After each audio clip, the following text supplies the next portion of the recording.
Chapter 1. Ink and Shadows. The story begins where most endings are written in the quiet moments before everything changes. Cairo, 1982.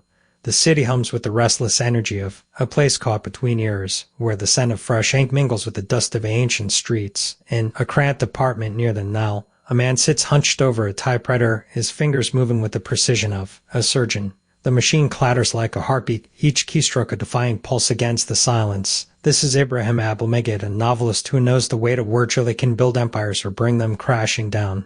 The typewriter is an old Olympia, its keys worn smooth from years of use. It's the only witness to the words he writes, words that would never see the light of day if the wrong eyes fell upon them. The government censors are everywhere, waiting in publishing houses, lurking in cafes, whispering in the shadows. But Ibrahim writes anyway. He writes because he must.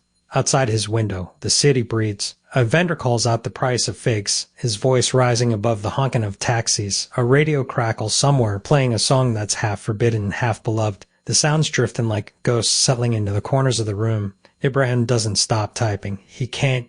The story inside him is too urgent, too alive. The Tramp is not just a novel, it's a rebellion.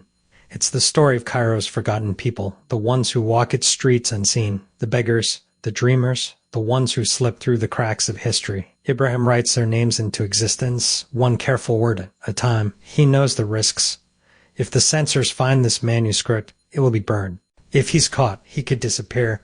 But the words keep coming. He writes about the old man who sells tea at the corner of Talat Harb Street, his hands trembling with age but his spirit unbroken. He writes about the young woman who sneaks into cinemas to watch forbidden films, her laughter, a secret rebellion. He writes about the boy who dreams of flying even though the sky above Cairo is a ceiling of restrictions. The typewriter clatters on.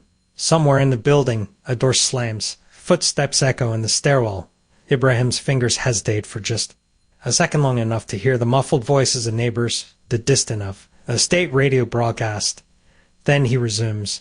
The words must be written. The story must be told. Because this is how revolutions begin, not with bombs or barricades, but with ink on paper.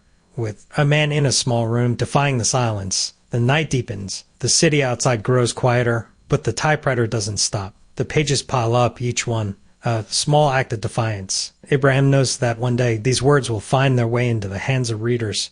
They will be read in secret, passed from one person to another like contraband. They will ignite something. And when that happens, nothing will ever be the same. But for now, in this quiet apartment, the only sound is the steady rhythm of the typewriter click-clack, click-writing the future into being. The first chapter is done. The story has begun.